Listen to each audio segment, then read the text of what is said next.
Hello. No, I'm just kidding. Hello, authors, future authors, book enthusiasts, and anybody who might have stumbled upon this channel.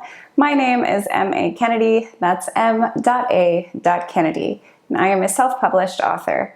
My premier historical fiction novel, The Rolling Pin, is available on Amazon in paperback and Kindle. If you are new here, please hit the subscribe button and the bell icon to get notified whenever I post. I am currently doing videos on tips and tricks in writing, but I have a lot of future videos planned for a writer's life vlog. I get my inspiration from real places. I like to physically visit the places in my novels I'm trying to describe. So once the quarantine times are over and life is back to normal, I plan to take you with me on my adventures as I search for the perfect imagery to describe to you in my books. If that sounds interesting to you, you know what to do. But today's video is going to cover the dreaded writer's block. No! Something that every author has experienced at one time or another. And it is very, very frustrating, and it can be extremely detrimental to finishing your project.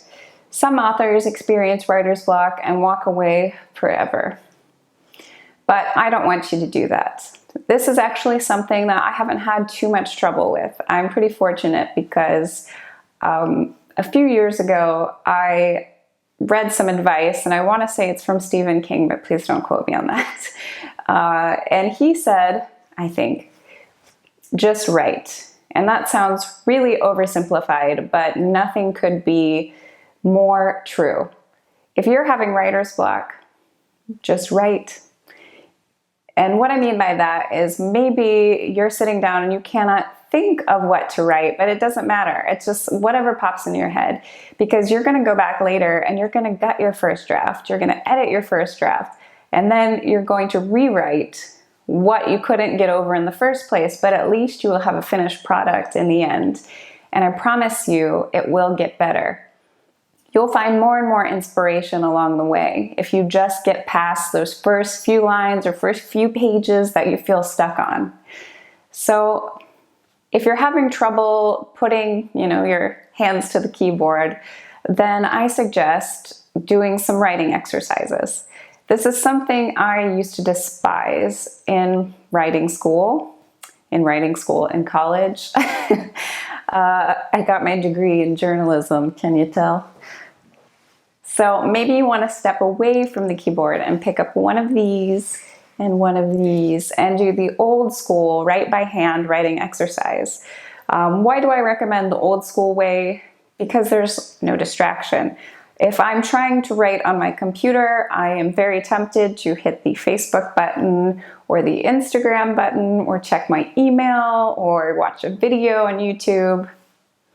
But when it's just a piece of paper and a pen, that's it. So you have to look at that blank page in the face and put some words on it. And what you can do for writing exercises is you can search online for themes and then take about 10 to 15 minutes and just write. These are called writing sprints. If that doesn't sound appealing to you, you can just write whatever you're feeling. Write a poem. Write about what you ate for breakfast. Write about your dog because he's adorable. I know, because I have an adorable dog. Whatever gets you through, because doing this will help you get past that writer's block. It will give you the push you need to keep writing. Another thing I recommend for getting over writer's block is to read. This can seem counterproductive because you're like, hello, Morgana, I need to write. I don't need to waste my time reading. But you do, in fact, need to waste your time reading, because where does our inspiration come from if not from other authors? I know that when I'm having trouble, I have to step away from Netflix because it's so easy to just get into Netflix and chill, but that doesn't help me feel inspired, because movies are not the same as novels. As we all know, as we've all criticized, like, that movie was not as good as the book. Well, there's a reason for that. And that's because in a book you delve into so much more detail that a movie can't fit into like 2 hours max. or a series can't fit into 45 minutes to an hour per episode. I'm currently writing a fantasy novel, and I bought a couple fantasy books. You want to try to read in the genre that you're writing in, because it will help you stay on track. It will help you build worlds, because you're reading about other worlds. Don't worry about feeling like you are going to steal somebody else's ideas. You're not going to unless you intend to. You can come up with your own ideas and still be inspired by somebody else. Third way to get over writer's block, which may not be for everyone because I understand that not everybody has the budget for this, but that is travel.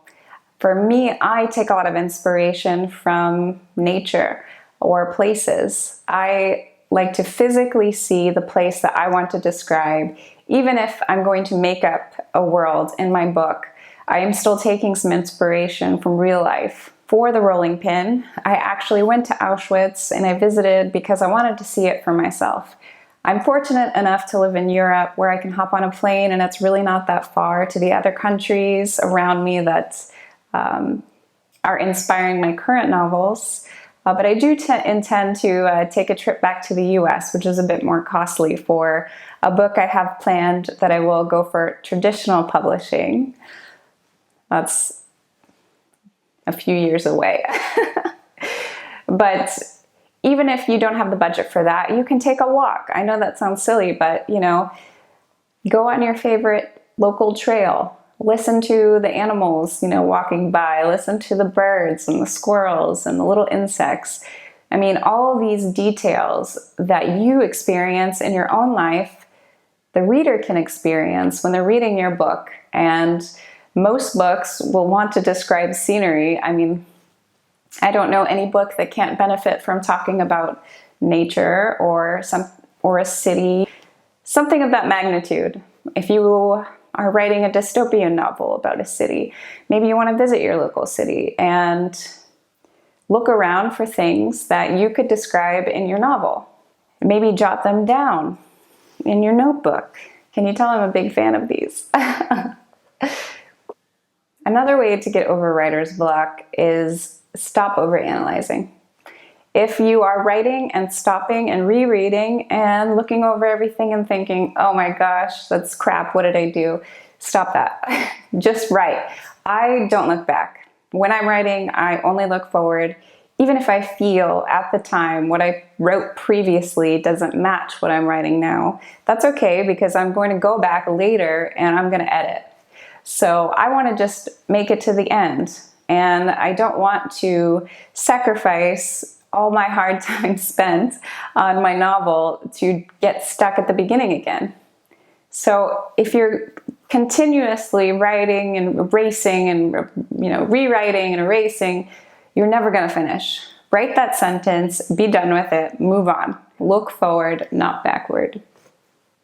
Something that's probably not recommended until you finish your novel would be a critique partner. But if you are really, really struggling and it has something to do with a specific question you have or a specific concern, maybe you want to find a critique partner.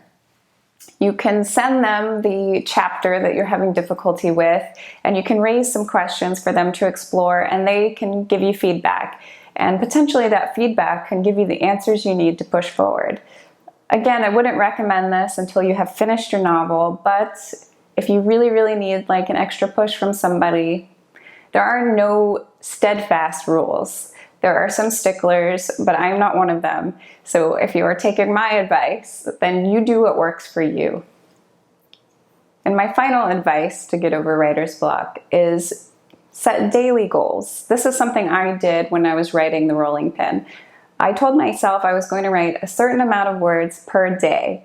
And if I reached that amount of words per day, great, I was doing good.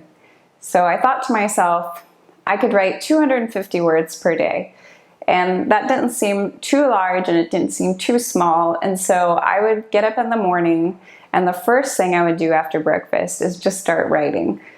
If I felt like I couldn't push past the 250 words that day, then I didn't. I didn't pressure myself to overdo it if I was feeling stuck. But I came back the next day, and the next day maybe I wrote 1,000 words. So you don't always have to only write this number you gave yourself, but if you give yourself this tiny goal, it seems achievable. It seems like something you can do, and it motivates you to just sit there and write.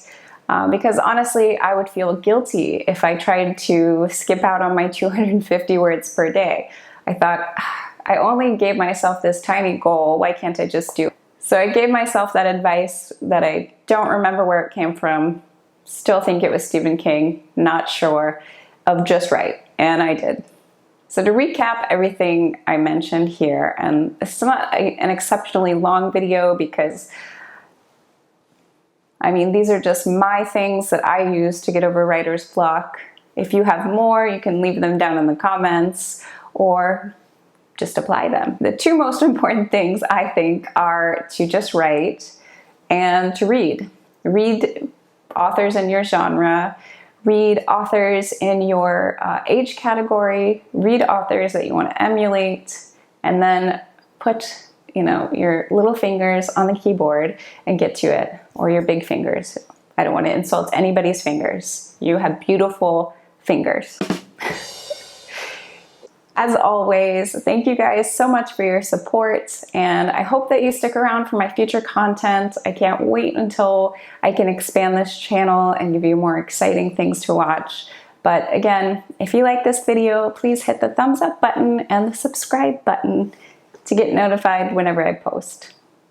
Love you. Bye.